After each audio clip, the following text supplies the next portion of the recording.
when you're doing the series based on a true story, you do want the events to have some sort of connection to the experience, a different, whether it breaks timelines or not, all of it happened. Like when you're watching it, that's the difference. But a lot of times, look, the television production period, they want you to go find the best story, and now that you found the best shit out there, make some shit up. That's how crazy it is. Like, it's like, yo, you want to make something up after we found this? Like, you know, like, because then it becomes out of sequence and it's a different energy to it, but they want you to make it up because other people are a part of every experience that means anything to us in life, and then they can claim something. So it'd be 1,000,001 lawsuits if you just did it exactly the way it happened. Yeah. Now you're in the middle of that. What, I guess the question is, they're so famous in the culture. They're so famous, I guess, in hip hop legend, and street legend. What about their story you felt like made you want to tell it? Well, it's not that much of a period piece initially, because their conviction was in 2005. Yeah. You know what I'm saying? So that's why it's so relevant to the culture, and it means that much, because for a lot of the hip hop artists, like LL, I met LL Cool J in my neighborhood from from the drug dealers in the neighborhood. Oh, okay. You see what I'm saying? So L is from the Philly, from farmers, he's from the Rock, we're farmers, Queens. So it's like the real superheroes, man, growing up was the people who had financial freedom and the things that represented that to us, because we had the restraints of poverty in the neighborhood. You know what I'm saying? So at that point in the early stages, there was more money in the neighborhood than in hip hop. Word, of course. Yeah, now it's shifted. It's grown to the point that you could sell 13, 14 million records on one disc. Like, you know what I mean? Like that, it changed, it grew. Because when I first had my experience with hip hop, there was only 1 hour. You had to I'd take my grandmother's cassettes, because she used to go and tape the church when she was at the church.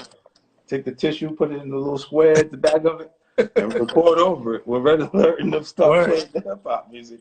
Had all of the street music there, that if you didn't catch it on the radio during the time that they was playing it, you didn't get it, you know? Yeah. So it was a different thing, and it was because of that exclusivity. I think it made it cooler, because you had to be there, you had to have it. You don't know, you don't got it. Like it would be the live tape from the rooftop.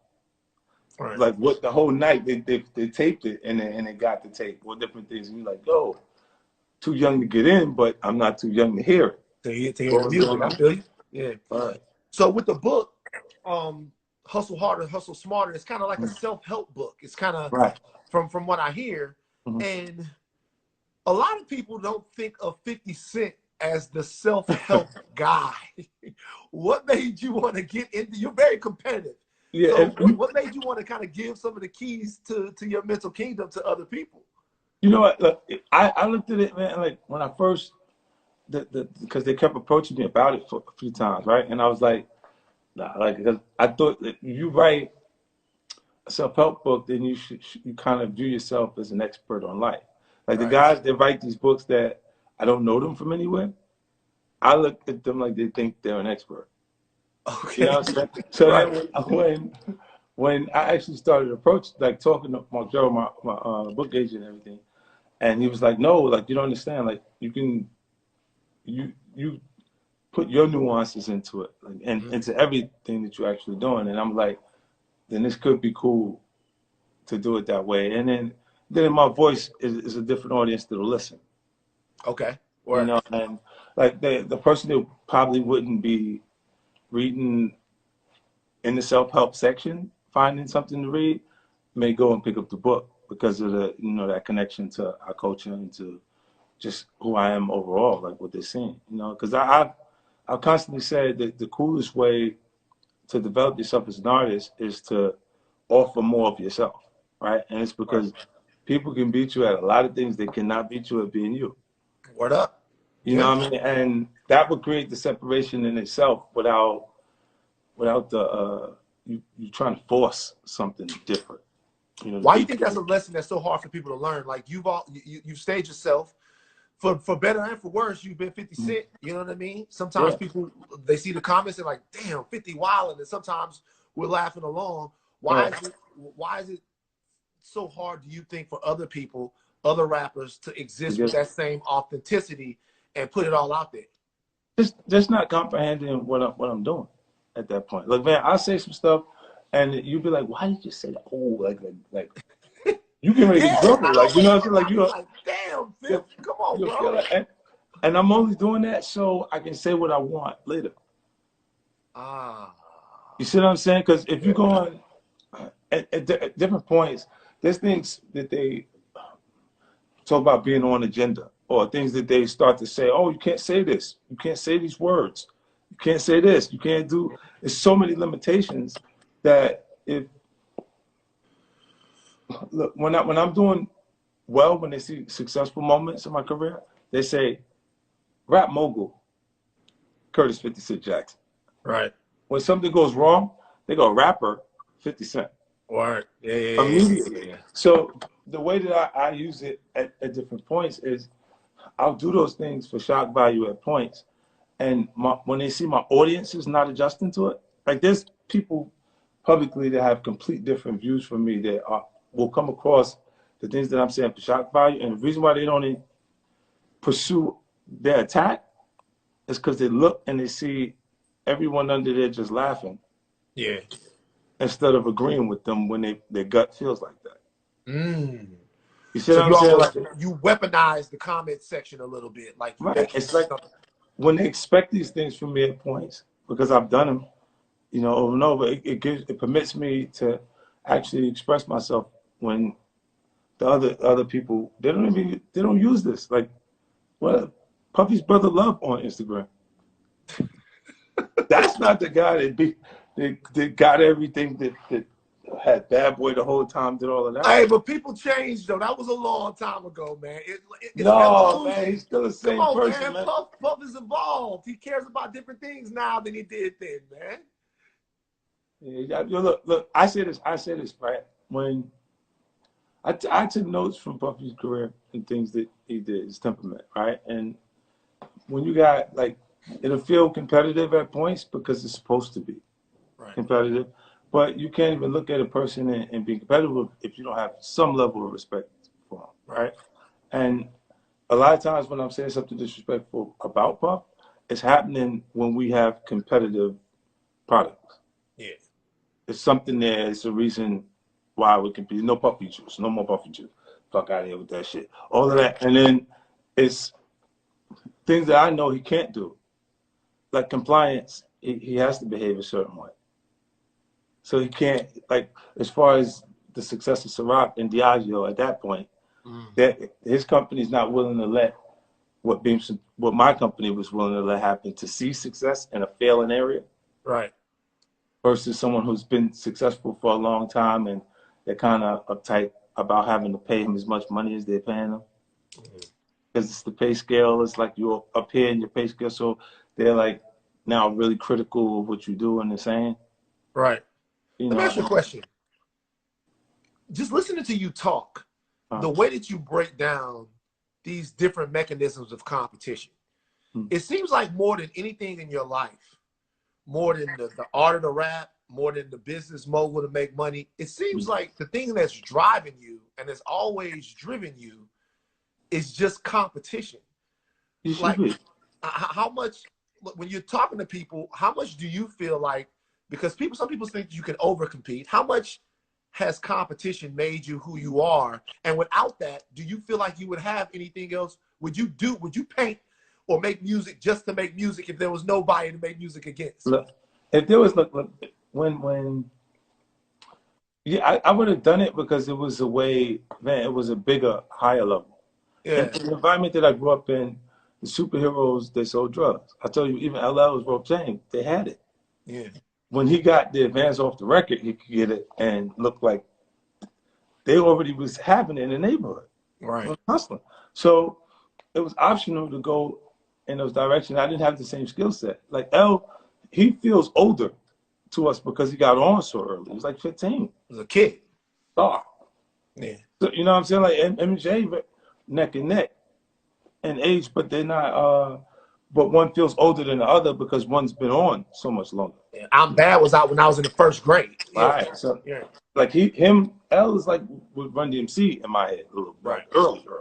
You know, and then it's interesting because when you get to, like, I don't care what you're doing in life, right? I think if there's wherever you're doing it, there's someone that's in a position in another company, it should be some competitive energy, especially if you respect the guy. If you see the guy is good, then you should be competitive. And y'all may not be after the same things in life completely. It just may be what you're actually working on at the point. It's just when you tie it, you'll find new energy when you tap into that competitive side of yourself. Because it's something else. It's like, oh, when you can look and think they might be working, continuing to work, and you sitting there tired now, you'll find a way to focus and get back to it. Right. Versus those other points. Like there's whenever most what's the names have competing products. It's very rare that there's a category and it's just one.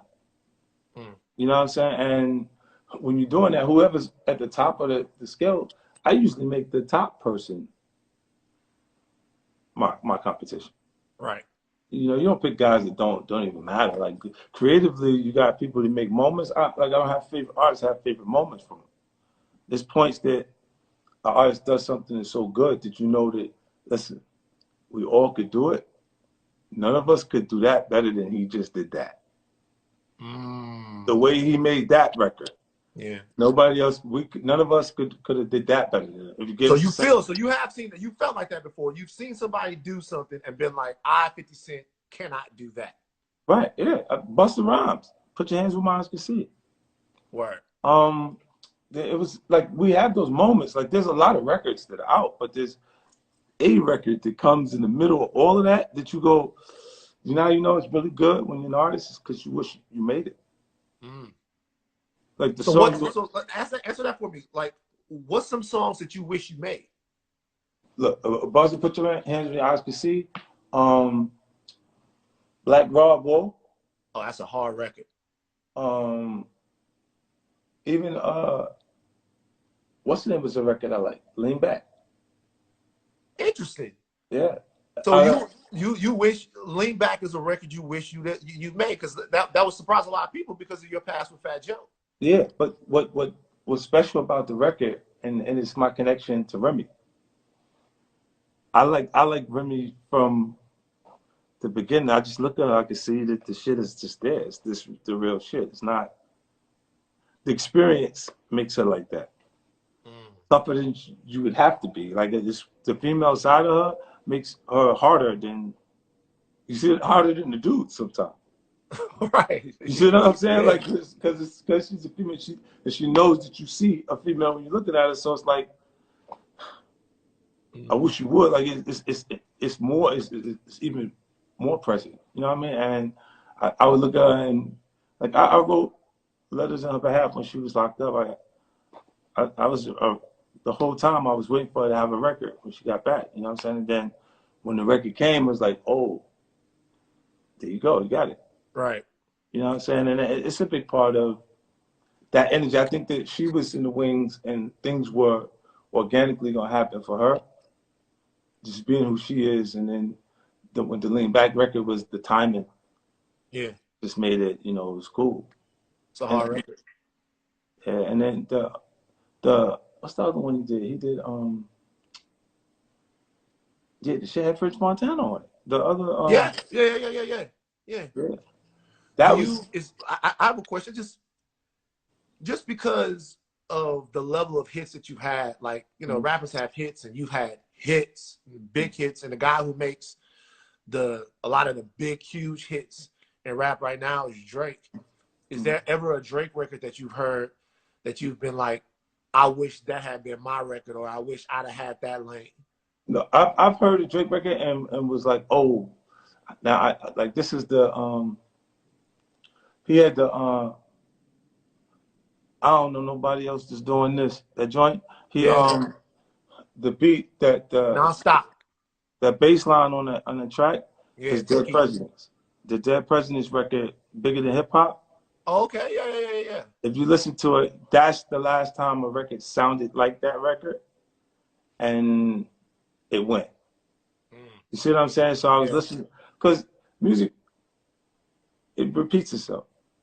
Like, it comes back. Like, if you don't listen to hit music, old hit music, you're not gonna be able to pick the right record in the new production that's there, because it's gonna be something, an element, not only because we sampled the music, but there's something about that thing that it comes back around. Like, we're going in a loop. So you gotta kind of watch what's going on, because now the production is shifted. It's a little different, but the same melodies, those records that had those things in there, you could put it into this new production, and it'd be a hit with no problem. You still care about rap? Yeah, I still love it. It's like, but I don't necessarily have to. Hip hop is a youth sport, man. Right? You ain't gonna see no Morgan Freeman jumping out on stage in hip hop, right? There's a point where it's ill, because, like, my assessment of how things are supposed to go, I'll look and go, I don't think you're supposed to be the hottest at that point. I think if you can create, if you can inject things that are missing from the culture, that's cool enough. You see what I'm saying? Because the youth, that youthful energy, what they're attracted to are things that are damaged. All the things that I experienced coming up, take being shot 9 times, take all of that. When I come at that point, I've been saying the same things over and over. The first album effort was Power of the Dollar. Then after I get shot, it was Get Rich or Die Trying. And it was the greatest show on earth, because everybody that was involved was still on the street. So it is very well possible that I died trying, and why I'm saying that.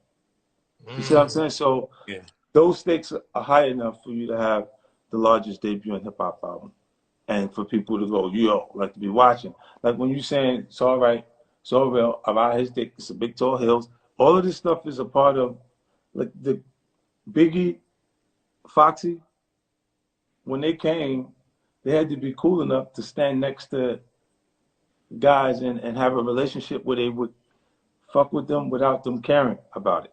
Right. So there's tones of hoe culture in the way they write the music, because Biggie was writing player. Right. So what would be the right girl? What would be next to it? Right. It was. And you feel like it was a natural dichotomy that was there. Yeah. So it was like, if you're writing player shit and what you would naturally come out with, and not compromise yourself in any way, what female would be around it that doesn't have an issue and clicks and will be there at that point, is because her compass says, but you got to buy me gifts, of course. Right. You see what I'm saying? Yeah. So that made that make so much sense, that it fit him when, if you said, look, he was married. He was married to Faith Evans, saying some player shit, heavy set dude, eyes crossed, with glasses over the shit. There was a lot of shit going on. Rest in peace to B.I., man. Like, no, but there was a lot of shit going on here that would not be ideally cool, which indicates the skill set. Right. Because if you say, I've said there's 4 qualities to make a star, right? Quality, material, performance, appearance, and personality. Sure. Right? Now, if you lack in one of those areas, you got to pick up the slack in another. Right? So if you know, like, Drake shit is dope to me. I like his shit. I like the music you do. I wish my cousin was like Drake. My cousin, I don't even talk to him. I don't fuck with him, because when I started with the music and I was moving around, he wanted to come with us, because he's seen those younger dudes that was, like, in his actual age, like, they had shared classes at some point. But these dudes is in the street. Like, this one already got bodies. Like, you know, like, it's gone. He on the whole other side now, right? You know what I'm saying? Now, and he's seeing him and saying, "Why I can't go?" I'm like, "No, you can't go, because how I'm gonna explain to your mother? She's the one to babysit. You know, my favorite aunt, right? How I'm explaining to her that you got her? Right. I can accept if I get hurt, But I can't accept if you get hurt and she looks at me like it's my fault. Right. I just don't want that to ever happen. You see what I'm saying? And then it was a scenario like Vaughn, you said over and over, you see these guys calling talking about they was holding me down. They was not built for that beef, that kind of beef. Who were any of them in the environment? Who are you talking about now? Like in the beginning, like the guys like from that beginning stages. Because my cousin, look, he wrote, he sounds like me. He talk when he talk, his voice. You would go, yo, Flip, what you doing? He answered the phone. They always think it's me. Go on like that, yo, start talking to him. Nah, I'm gonna call him right now. Stand taller than me. So he ain't been in the street at all. You see what I'm saying? So he was writing some treacherous shit. He was writing some cold-blooded shit, like harder than the 50 Cent shit. You see what I'm saying? Because I'm using the factual basis around mine. He's just writing the craziest thing that can come. The illest shit he can think about. So, yeah, and I'm going, nah, I'm not taking him with me. Then when you get hurt, then what? Depths of the time. The things that you're saying will bring that energy to you. Right. You know, and then when you catch gun charges and things like that happen, you start to finding out about himself a little bit. You know what I'm saying? And then when everybody else got prize and you're the only one there and you ain't got no prize, you know who to expect to take it. You. Yeah. So it's one of those things, it's ill. Like, you know, so this is why me and Son don't buy like that. But a lot of the guys that were around back then, they got this thing in their head how they held me down. And I'm like, what did you do? Did you hit something? Because then I understand why I owe you. Right. What did you do? Did you do something that I don't know you did? I owe you something? No. But they saying because they was there. Like you owe them for moral support. Does that matter though? I mean, because think about it. If somebody's down with you from the beginning, and you're in a tough situation, and you got somebody to sound off on and to talk to, and they're around and they're the homies, when you come up, you're not supposed to bring them with you? Look at this. This is why I had the Connecticut match. Check this rocket science out. Check this shit out, right? You can have 18 bedrooms, 37 bathrooms, 6 kitchens. You're only going to sleep on one bed. I figured that out. Wow. That was for everybody to come. You see what I'm saying? To have everybody around still, but there's going to be a point where the party's over. Wow. Yeah. You know what I'm saying? And it's a different thing when you get to a different point in your life, the things that you lifestyle. When you have, like, look, my fan base, let's look at college, like the person's in college at the point that you're hitting in music.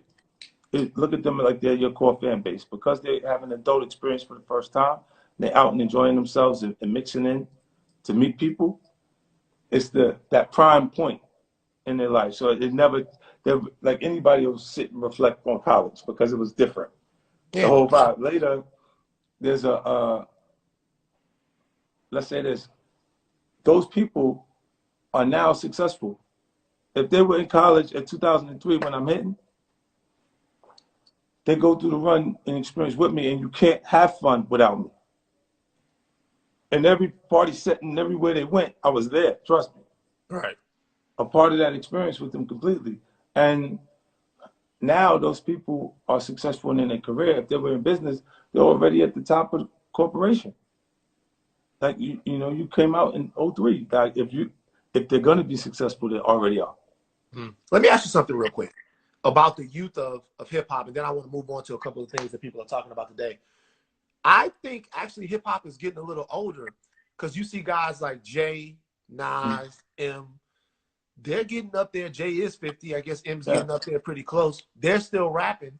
What do you think about that? Like, there's a lot of older MCs. We never had this many MCs that were relevant this later on in life as we do now. Look, so you still think it's strictly a youth thing, or you think that dynamic's changing a little? No, I think we have superstars. We have the guys that can actually stick around. And diversifying, being able to be in hip-hop culture, to survive it, it is not just about music. You have to navigate what's going on. You know what I'm saying? There's points where the audience look, you're supposed to, when I said they're attracted to things that are damaged, they want to see it go up and they want to see it come down.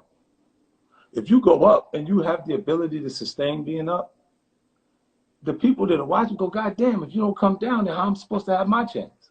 So what's created this energy, this cloud of negative energy that comes, that's coming from the artist community itself. So it's after Future drops the tape with the March Madness and all of that tape was smack, like all the way through was good. Incredible.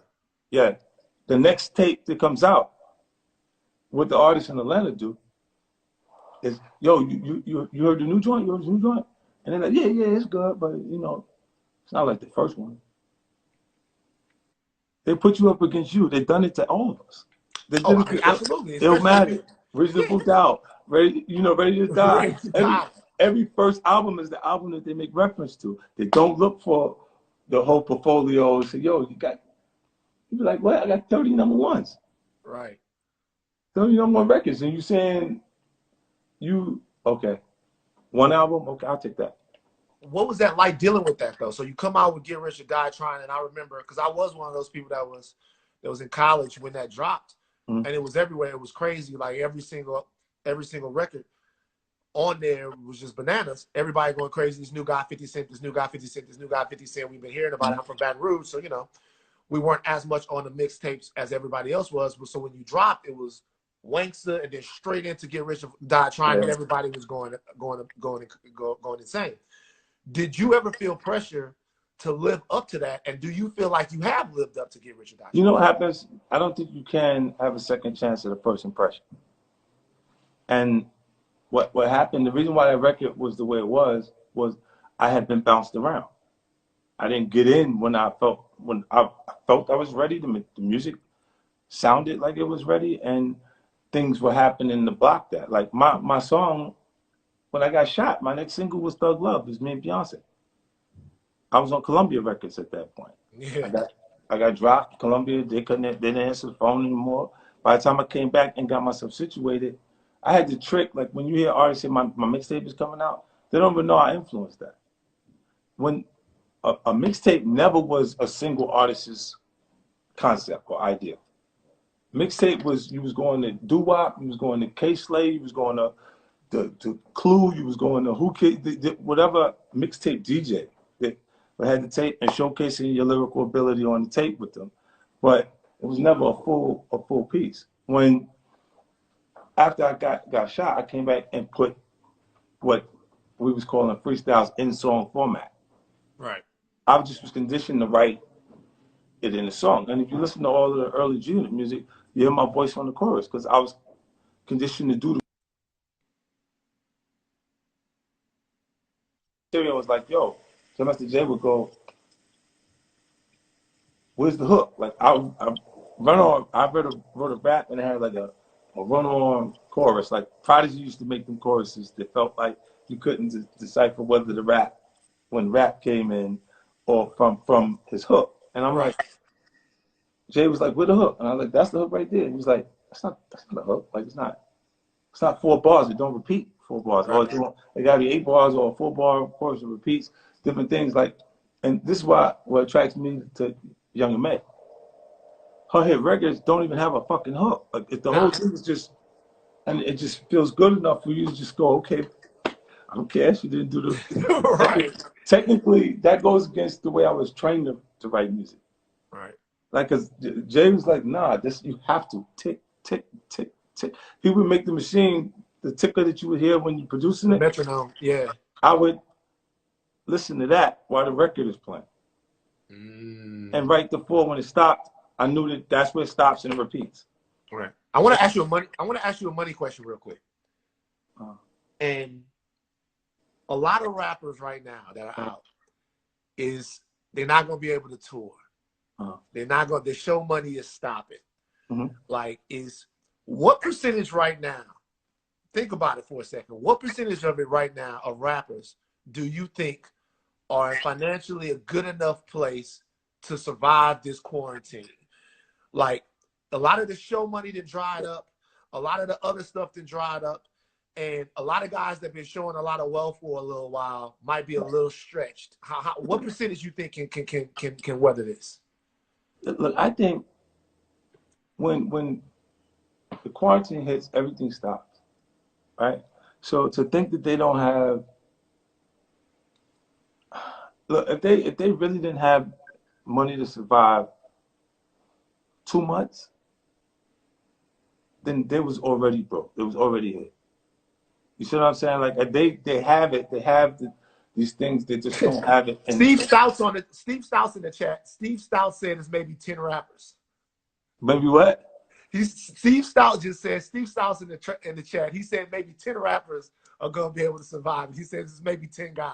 Then he think, well, look, they're not business people, but look, Stout is one of the smarter guys in the music business, right? He does some things, but I would say this: they really are wearing the presentation. That's the money. They're spending it on the jewelry, the things on it. That's why you see them so excessive. They got nice stuff around. So when they're not moving, it is stopping a lot of action. It may not put big bulk bags of cash in front of them, but they have to have money that's going directly to their business managers or accountants that I would believe would last longer than 2 months. So it is hurting them because the money in music at the present moment is in the show. And it's in touring. So you're looking, you go, but I just don't believe they broke in 2 months. You know what I'm saying? You think most rappers are going to be able to survive quarantine?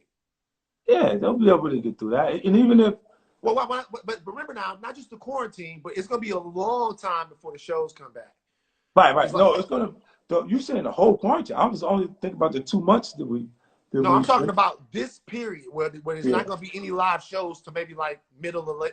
Nah, they're gonna need the money, and the ones that have the momentum that you see, the record companies are gonna have to deliver that money. So you think the record company is gonna have to bail out some of these rappers? Yeah. If they don't, they're not. They'll be signed to me by the time we done with this.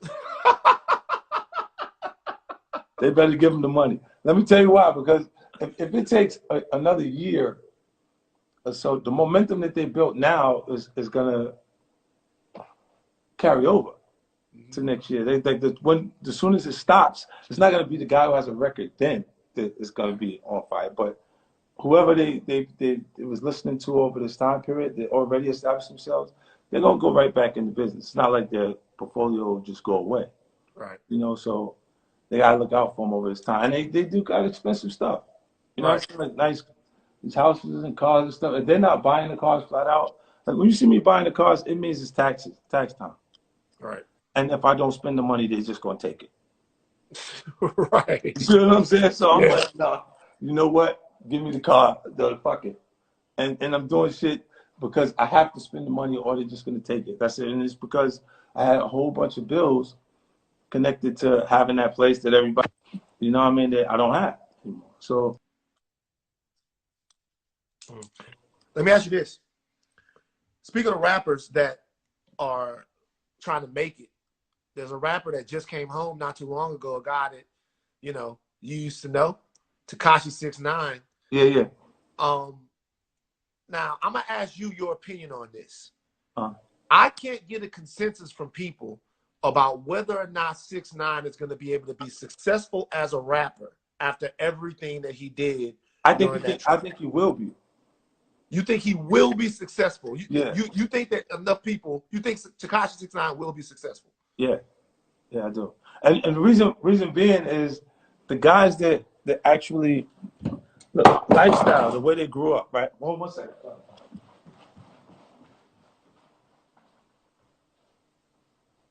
I didn't expect him to say that. I gotta be honest with you. Like I had that question. Gotta make sure powder go. Oh, powder. So look, the guys that have that are in the cities that they come from, the environments where they adjust to kind of the street codes, the street lifestyle, right? Yeah. So these guys,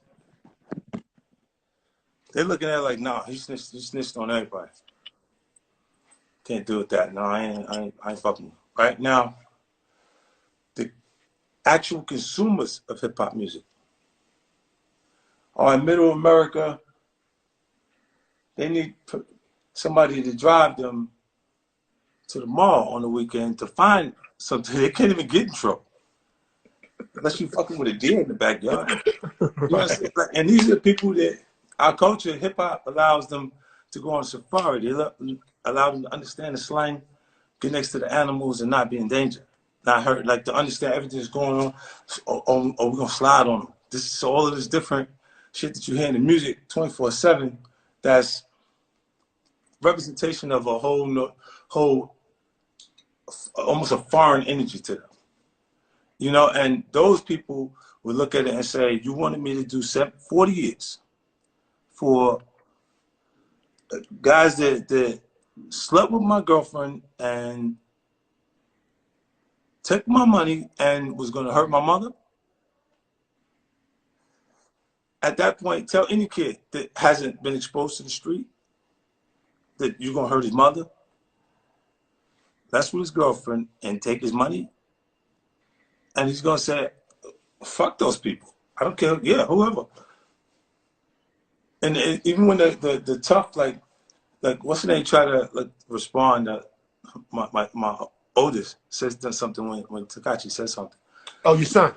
Yeah, he's not even supposed to be in those conversations because it's not like the reason people might not whoop on him is they think I'll do something if something happens to him.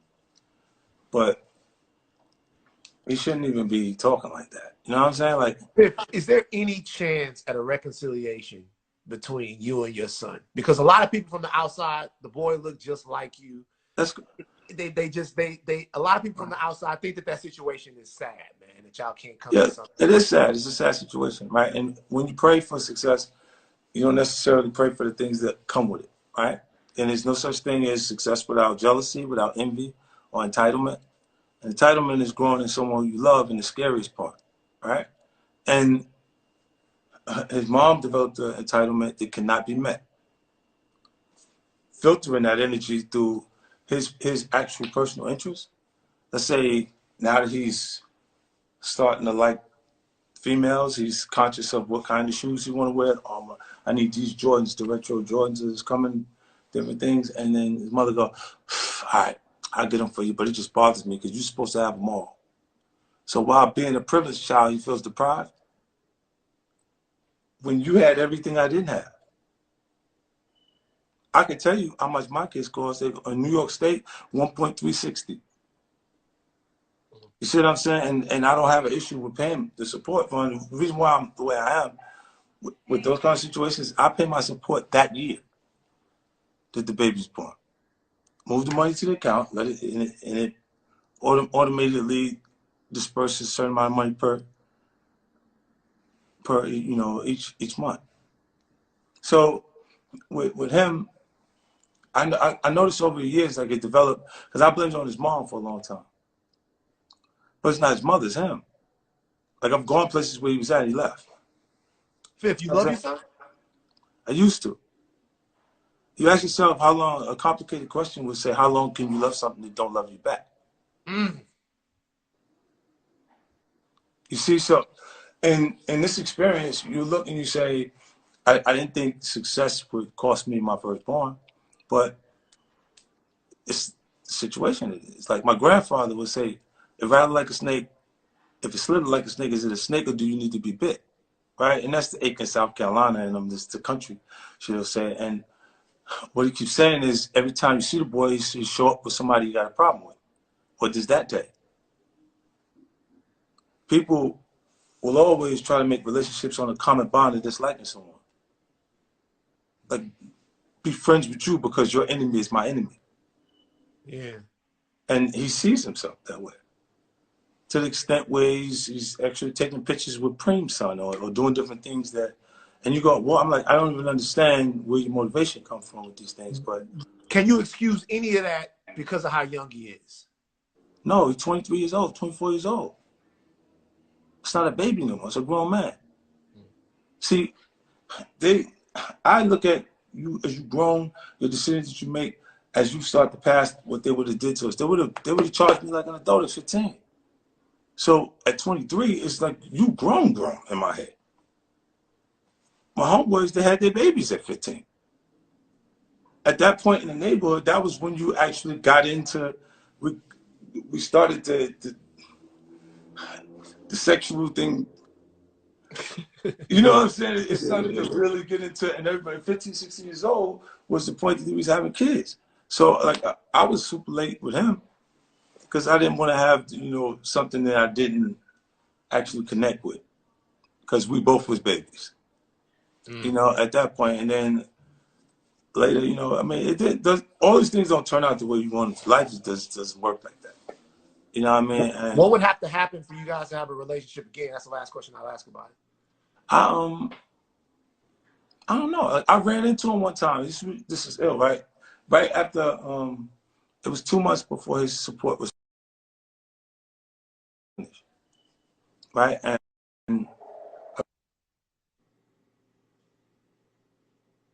at the time, he's standing at the desk talking to the jeweler, and he had a small diamond chain, 2 small diamond chains, trying to get a bigger diamond chain, right? Trading them, see how much can you get that one. And I walked in, he goes, "Oh, you have somebody like watching me?" I said, "Nah." He said, "Oh, so coincidence?" He said, "Yeah, coincidence." Then he turned back to the jeweler, he goes back to talking to the jeweler, and he's like, nah, I can't do that. Now I'm like, because of how much the jeweler's asking him for. So he can't do it. But he doesn't realize that he's at the booth negotiating, putting 2 small diamond chains back to get a bigger diamond chain with the money I'm mailing it. His mother never had a job. She didn't do nothing. I would have questioned whether I was wrong if she did something after the fact. She genuinely did not want to do nothing. This girl looked me in my face and told me, like, she was like, "You bought Mike Tyson's house?" I said, "Yeah." She said, "So why you ain't tell me this?" I said, "Because you ain't moving there." Well, I would have had to leave them in Mike Tyson's house. Like Mike left his old lady in him there when I got it. You see what I'm saying? So, because they would have said he's accustomed to this lifestyle and this is what he would have, it would have changed the whole scenario. So when I said, "Nah, you got to go, you're going to get a place over here," I gave her the same money that I gave my grandmother to buy my grandmother's house, for her to pick out a house and buy her house. And you go there until you figure out what you want to do. You don't want to do nothing. You're not coming with me stand like that. She was like, "You did it already. Don't nobody work if they don't have to work. You already did it." Feeling like the records you already sold. If I was thinking like that, that's who I was.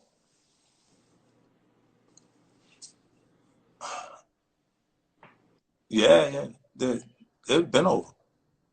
Damn. Because if you think about it, a lot of people, like when in the book I say, when you hustle, right? When you're a hustler, you adapt a mentality, you live by those ways, right? If you experience a setback, it's okay. It's always, you know, the setback is for the get back. It's for, you know, for you to feel that low, the way you feel when something goes bad. Damn, it's for how it feels when it's going right, right? So you can actually feel that, experience that joy at that point, and then go on.